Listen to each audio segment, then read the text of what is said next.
outline-nya adalah yang pertama pendahuluan, 2 airway management, dan 3 intubasi.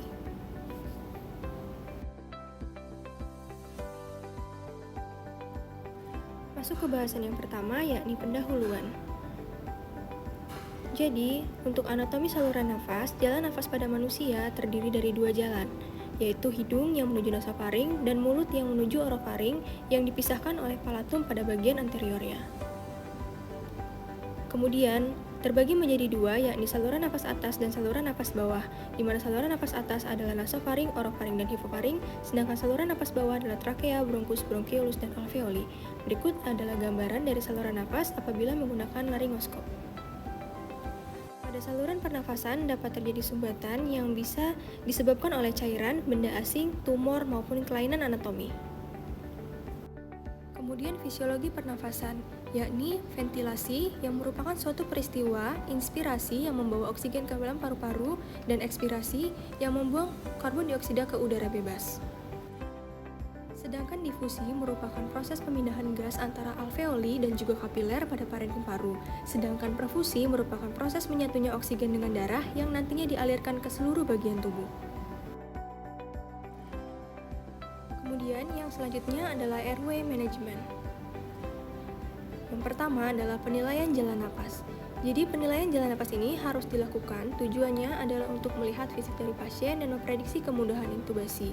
Prediksi bagaimana jalan napas ada yang sulit atau tidak, sehingga kita tahu alat dan bahan yang diperlukan apabila dibutuhkan untuk dilakukan intubasi. Untuk itu, penilaian jalan napas dimulai dari anamnesis, yakni yang perlu ditanyakan adalah meliputi riwayat dan keluhan pasien yang berkaitan dengan gangguan jalan nafas, riwayat penyakit yang berhubungan dengan jalan nafas, riwayat pembiusan sebelumnya, riwayat operasi, riwayat penyakit ataupun kondisi bawaan lahir yang perlu diketahui karena ada beberapa kelainan kongenital yang bisa dihubungkan dengan gangguan jalan nafas. Kemudian dilanjutkan dengan pemeriksaan fisik meliputi look, listen, and feel.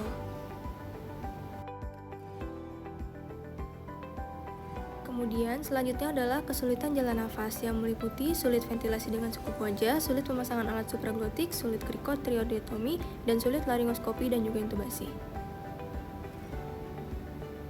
Yang pertama adalah sulit pemasangan alat supraglotik dengan kriteria Rhodes, yakni bukaan mulut yang terbatas, penyempitan jalan nafas, anatomi jalan nafas abnormal, dan juga pergerakan leher dan pengembangan paru yang terbatas. Kemudian sulit krikotiroidotomi dengan menggunakan kriteria SMART, yaitu riwayat pembedahan sebelumnya, apakah ada massa pada leher, apakah anatomi jalan nafas yang abnormal, apakah ada riwayat radiasi sinar, dan apakah ada trauma ataupun tumor.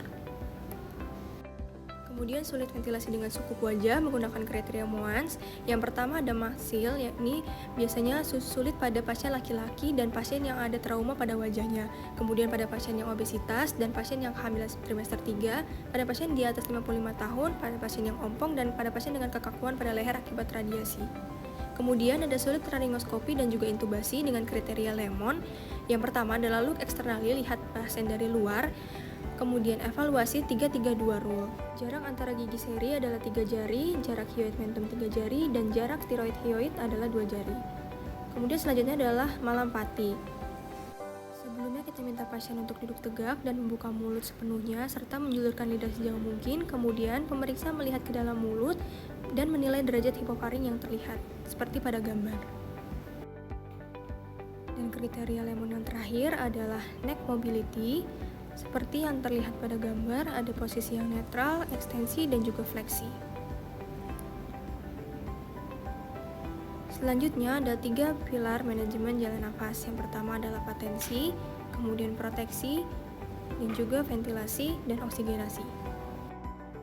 Untuk patensi, kita pastikan aliran udara tidak terhalang atau clear airway, dan proteksi, pastikan tidak ada sumbatan jalan nafas, biasanya kita proteksi dengan intubasi, dan ventilasi dan oksigenasi kita harus pastikan ada kuat. Selanjutnya kita masuk ke intubasi.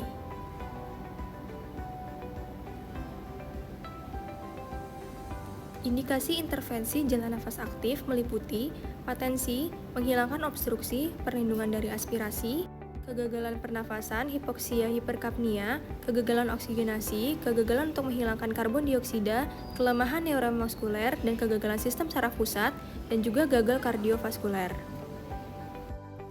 Selanjutnya masuk ke manajemen jalan nafas yang meliputi penilaian jalan nafas, persiapan dan pemeriksaan kembali peralatan, posisi pasien, preoksigenasi, kriteria Moans dan Lemon, konfirmasi mengenai penempatan pipa endotrakeal, manajemen intraoperatif, dan tata laksana jika terdapat masalah pada jalan nafas, juga ekstubasi.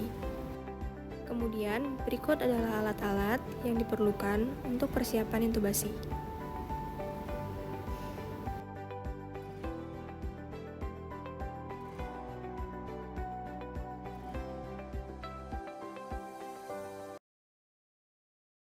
Sebelum melakukan intubasi, kita persiapkan alat terlebih dahulu, yaitu statics S, scope, yaitu stetoskop dan juga laryngoskop yang meliputi blade dan juga handle-nya.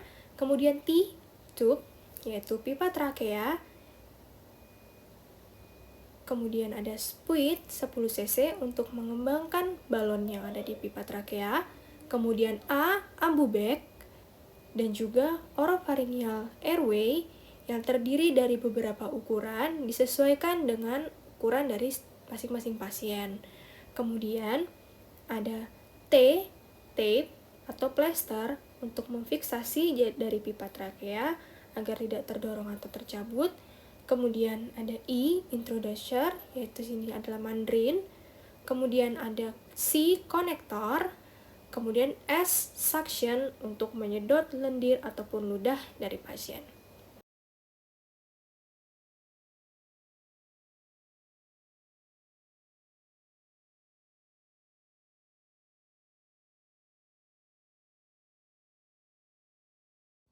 Kemudian, sebelumnya kita pastikan menggunakan APD, yaitu minimal menggunakan handskun dan cuci tangan dengan hand sanitizer.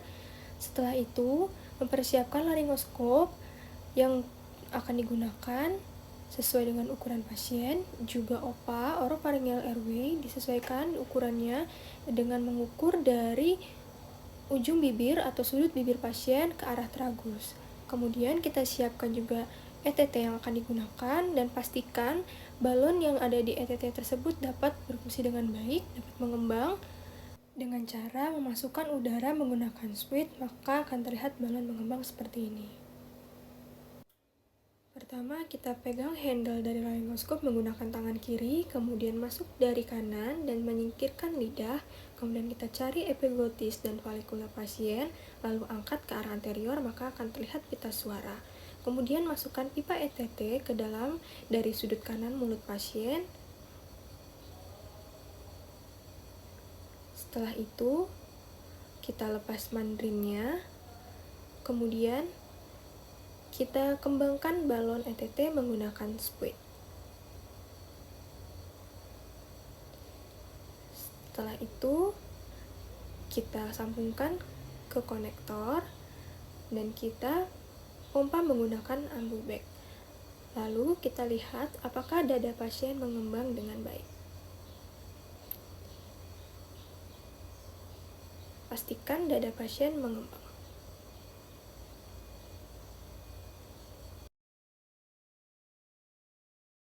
Kemudian kita dengarkan suara nafas pasien, apakah sama atau tidak pada apeks paru kanan, apeks paru kiri, basal paru kanan, basal paru kiri, dan juga epigastrium.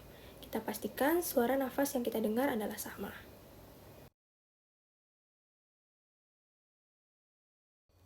Kemudian kita lakukan fiksasi dari pipa ETT menggunakan dua plester.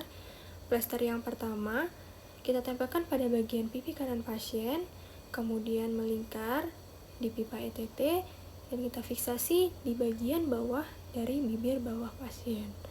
Untuk plester yang kedua, kita lakukan hal yang sama. Kita fiksasi dari pipi kanan pasien, melingkari pipa ETT, kemudian difiksasi kembali di bagian atas dari bibir atas pasien.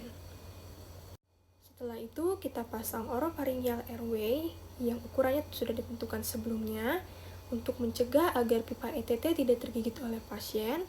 Selain itu, kita juga dapat melakukan suction, baik lendir maupun darah, dari celah yang ada di oropharyngeal airway.